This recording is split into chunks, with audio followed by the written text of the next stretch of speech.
Okay, so we'll be looking at the velocity graph question from the exam review.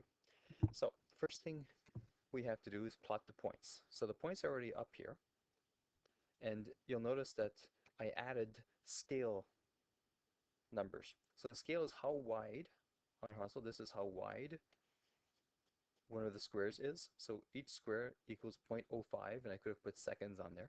And vertically, the scale is 0.5. It means each square vertically is worth 0.5 meters per second.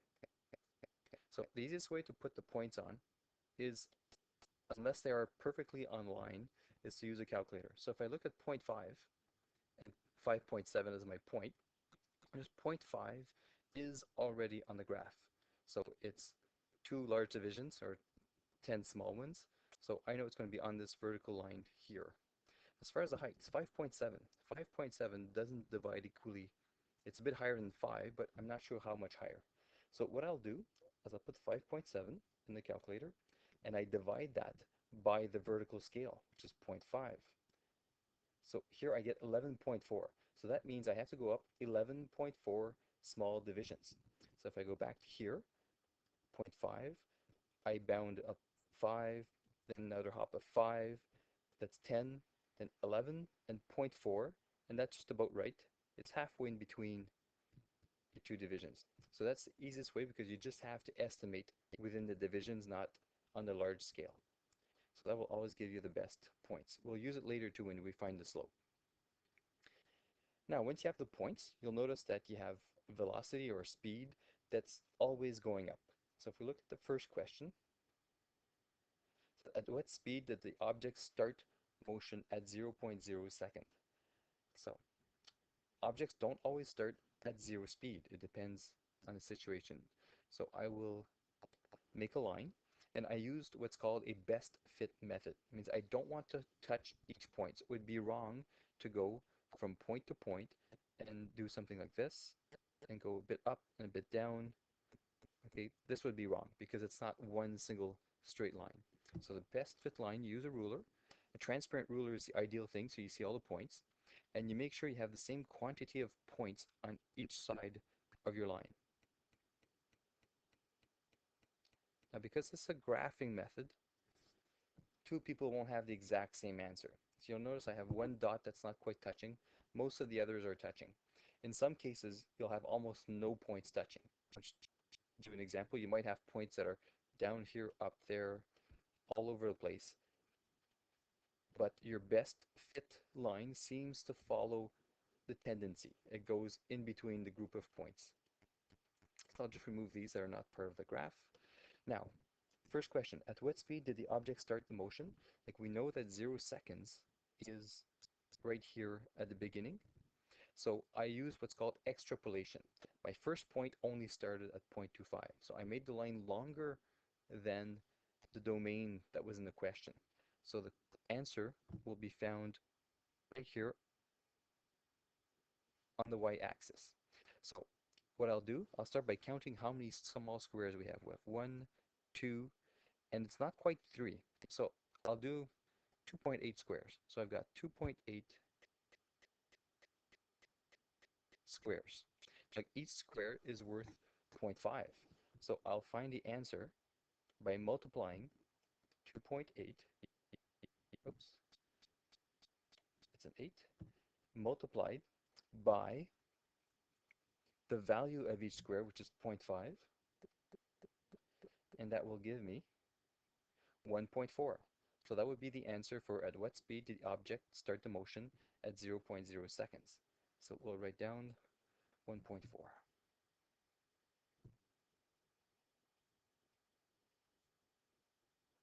And don't forget the units. Usually in physics, it's important to put everything. And here I will, if there's one number, it's not quite, this one is only 0.5, because we're asked at 0.0 seconds, we could use that as two significant digits. That's why we write 1.4, we don't round down to 1 in this case. Okay, so calculate the acceleration of the object's motion. So we have to know that acceleration is change in speed, or velocity in this case, divided by the amount of time. So we know we have an acceleration that's positive because the speed is going up. So how are we going to calculate the acceleration for the whole motion? So what we'll do, we'll find the slope of the graph. So you can find the slope above or below the line. I will use the above because I'll be using underneath for something else at the next question. So you could use the numbers in the table, but that's not usually the way that you should do it, because there are numerical methods to do it, but we'll just use the graph. So for the graph, we'll simply do a triangle, and we can use any point. You can use any pair of points. So if I decide to take the point that's over here, and then I'll use another point that is over here. They don't have to be points. Actually, they should not be points from the original graph. So I'll use this one. You know, these 2 points are not the points that were in the table. They were not used to make this graph. So, oh, I just reversed my colors. I'll change that again. I want to use a color code, so vertical would be blue, then horizontal will be green.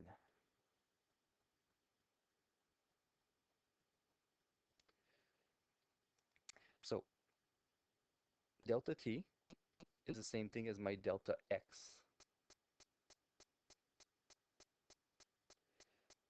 The first thing I do, I count the amount of squares. So I have 5, 10, 11 squares. So I have 11 squares, and that's multiplied by how much the scale is worth. So the scale is worth 0.5. So that means I have 11 multiplied by 0.5,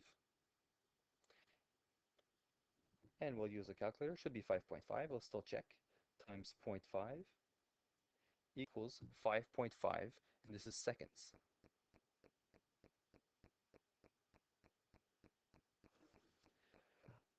One little word of advice, your teacher might prefer that you make a bigger triangle, because the bigger the triangle is, the less the error is possible. That gives you a more precise answer.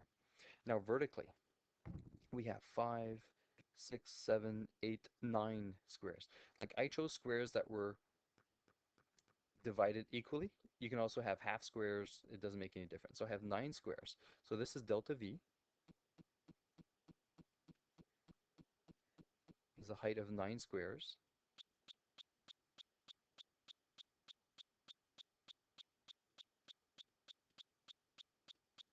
Nine times 0.5, and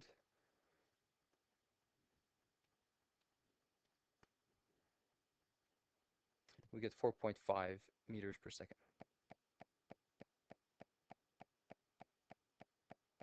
Okay, so before we go any farther, we'll just make sure we got all of our numbers correctly. So we counted the squares. So delta t is horizontal. We have 5, 10, 11 squares. That's 11. Then we take the scale. We have to make sure we use the x scale. So we look at the horizontal scale, green, it's 0.05. So you'll notice in the calculation I put 0.5. So that was a mistake. Let's go back.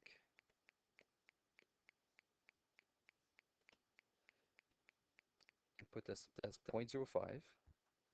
Go back to my calculator. So I have 11 squares multiplied by 0.05, and I get 0.55 seconds.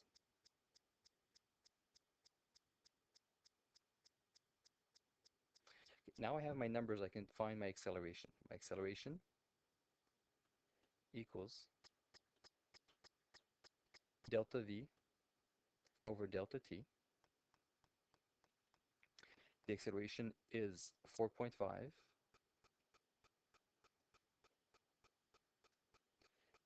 meters per second divided by 0.55 seconds. So that means 4.5 divided by 0.55, we get 8.18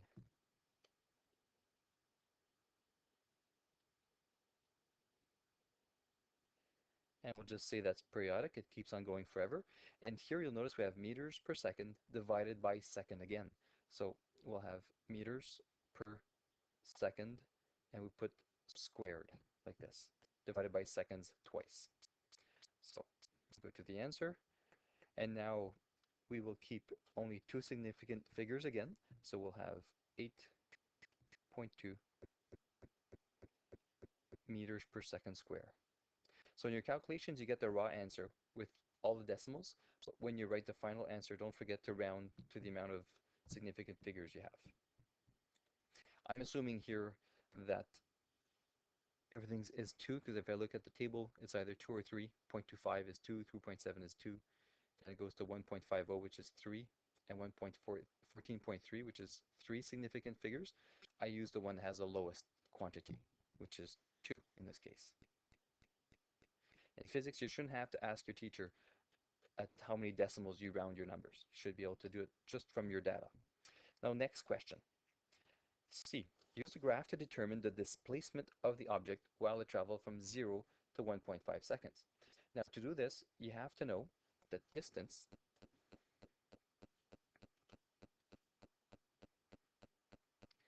equals speed multiplied by time. So, you'll notice that the two scales are speed and time. So to find and to do speed times time, let's say it was a rectangle. I'll just do a little square. If you had a rectangle that had a height of v and a base of t, speed times time would be the area. So this is something you would have learned during graph analysis, that the area under a graph, speed or velocity over time, is actually the distance that was traveled. So I'll just erase this little note. And that's exactly what we'll do here. So I'll switch to another color. So we want from 0, so 0 is here, and we want to go all the way to 1.5 seconds. So 1.5 seconds is all the way over there. So you'll notice that I'm getting a trapezoid. Oh, go a bit higher.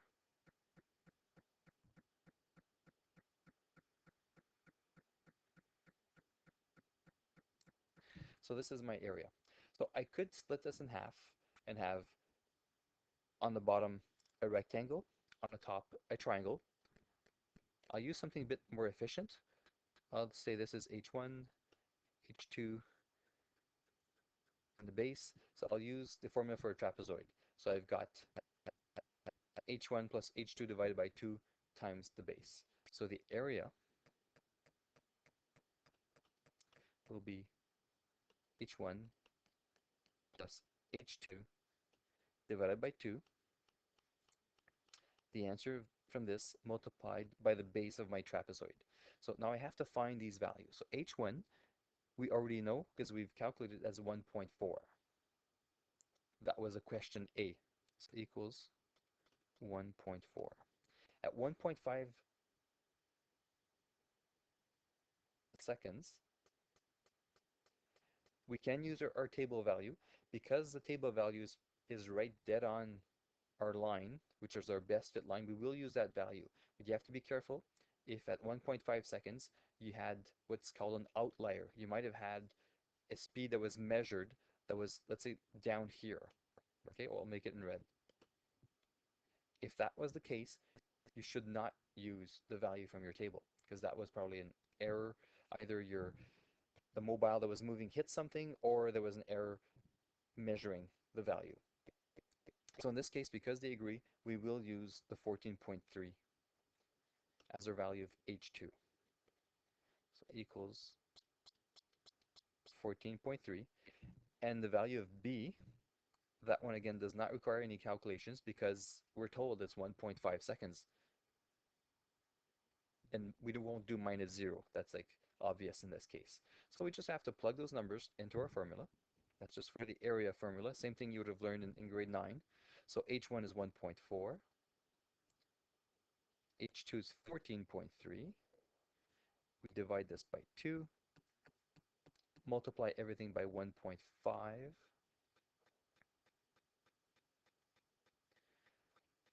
Okay, so here We'll go back to our calculator. Turn it back on. It will clear the previous calculations. So we have brackets 1.4 plus 14.3 divided by 2 multiplied by 1.5. Here the brackets are very important because you have to add both heights before you divide by 2. Otherwise only the 14.3 will be divided if you don't put brackets. Okay, so you type enter. The answer is 11.775.